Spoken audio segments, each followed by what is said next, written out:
ये लड़ाई बहुत लंबी लड़ी है और जहां मैं कोर्ट का धन्यवाद देता हूं।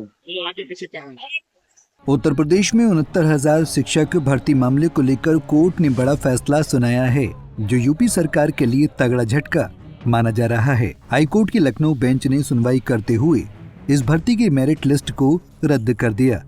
साथ ही 3 महीने के भीतर नई मेरिट लिस्ट जारी करने के आदेश दे दिए। बता दें कि कोर्ट का फैसला आने के बाद यूपी की राजनीति में भी सरगर्मियां बढ़ने लगी हैं। कोई इसे अभ्यर्थियों की संयुक्त शक्ति जीत बता रहा है, तो कोई कोर्ट के इस फैसले का स्वागत कर रहा है। ये लड़ाई बहुत लंबी लड़ी है और जहां मैं कोर्ट का धन्यवाद देता हूं। कोर्ट ने संज्ञान लिया, कोर्ट का धन्यवाद देते हैं। वहीं सरकार को भी अधिकारों को नहीं छीनना चाहिए। जो अधिकार संविधान से मिले हैं उन अधिकारों को सरकार न छीने और जो 3 महीने में मुझे उम्मीद है जो संघर्ष रहा है पिछड़ों का, वो कामयाब होंगे। अब बता दें कि कोर्ट का फैसला आने के बाद राजनीतिक दलों की प्रतिक्रिया आना शुरू हो गई है। अगर बात करें सपा प्रमुख अखिलेश यादव की, तो उन्होंने सोशल साइट एक्स पर पोस्ट करते हुए लिखा कि 69,000 शिक्षक भर्ती भी आखिरकार भाजपाई घपले, घोटाले और भ्रष्टाचार की शिकार साबित हुई। यही हमारी मांग है कि नए सिरे से न्यायपूर्ण नई सूची बने, जिससे पारदर्शी और निष्पक्ष नियुक्तियां संभव हो सकें और प्रदेश में भाजपा काल में बाधित हुई शिक्षा व्यवस्था पुनः पटरी पर आ सके।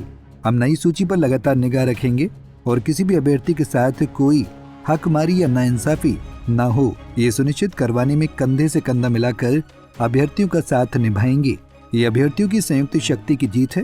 सभी को इस संघर्ष में मिली जीत की बधाई और नवनियुक्तियों की शुभकामनाएं।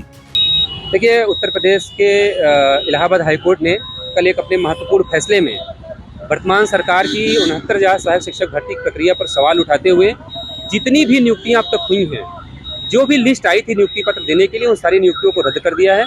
उस लिस्ट को पूरी तरह से रद्द कर दिया है और सरकार को ये डायरेक्शन दिया है, ये आदेश दिया है कि सरकार 3 महीने के भीतर आरक्षण के नियमों का पूरी तरह से पालन करते हुए दोबारा चयन सूची तैयार करे और जो योग्य अभ्यर्थी हैं उनको नियुक्ति पत्र प्रदान करे। इस भर्ती में एक ही विवाद का विषय था, वो ये था कि जो ये चयन सूची बनाई गई 69,000 शिक्षकों की भर्ती के लिए, उसमें आरक्षण के नियमों का पालन नहीं किया गया। ये बात पहले हम लोग कहते थे, अब इलाहाबाद हाईकोर्ट ने भी कह दिया। तो उस भर्ती में जो विषय था उस पर माननीय न्यायालय ने हमारे पक्ष में आर्डर देते हुए ये कहा है कि 69,000 शिक्षकों की भर्ती को जो चयन सूची है उसको संशोधित करते हुए एक नई चयन सूची बनाई जाए, जिसमें आरक्षण के नियमों का, जो उत्तर प्रदेश आरक्षण सेवा अधिनियम जो 1994 के प्रावधान हैं, उन प्रावधानों का अक्षरशः पालन करते हुए लिस्ट तैयार की जाए और जो योग्य लोग हैं उनको नियुक्ति पत्र दिया जाए। सर, अब हाईकोर्ट के फैसले।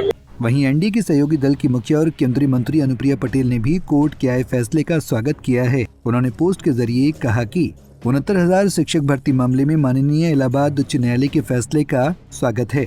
खुद पिछड़ा वर्ग आयोग ने माना था कि इस भर्ती मामले में आरक्षण नियमों की अनदेखी हुई। अब जबकि माननीय उच्च न्यायालय ने आरक्षण नियमों का पूर्ण पालन करते हुए नई मेरिट लिस्ट बनाने का आदेश दिया है, तब उम्मीद करती हूँ कि वंचित वर्ग के प्रति न्याय होगा। जो माननीय उच्च न्यायालय ने कहा है, मैंने भी हमेशा वही कहा है।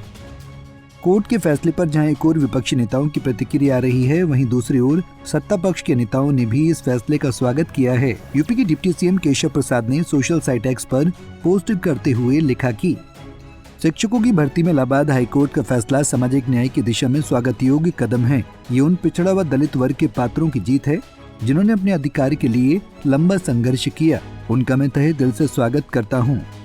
बता दें कि दिसंबर 2018 में जब मेरिट लिस्ट आई तो इस पर विवाद शुरू हो गया था। अभ्यर्थी ने पूरी भर्ती प्रक्रिया पर गंभीर सवाल उठाए थे। इसमें 19,000 पदों को लेकर आरक्षण में गड़बड़ी के आरोप लगाए गए थे, जिसके बाद यूपी सरकार ने दिसंबर 2018 में 69,000 सहायक अध्यापकों की भर्ती की थी और जनवरी 2019 में परीक्षा कराई गई थी। इस भर्ती में 4,10,000 अभ्यर्थियों ने हिस्सा लिया था, जिसमें करीब 1,40,000 अभ्यर्थी सफल हुए और मेरिट लिस्ट जारी कर दी गई। मेरिट लिस्ट आते ही विवाद सामने आ गया, क्योंकि आरक्षण के चलते जिन अभ्यर्थियों का चयन तय माना जा रहा था उनके नाम लिस्ट में नहीं थे, जिसके बाद अभ्यर्थियों ने कोर्ट का दरवाजा खटखटाया। पंजाब केसरी टीवी के लिए लखनऊ से अश्विनी कुमार की रिपोर्ट। हमसे जुड़े रहने के लिए हमारे YouTube चैनल को सब्सक्राइब करें और नई वीडियो की नोटिफिकेशन के लिए बेल आइकॉन को दबाएं।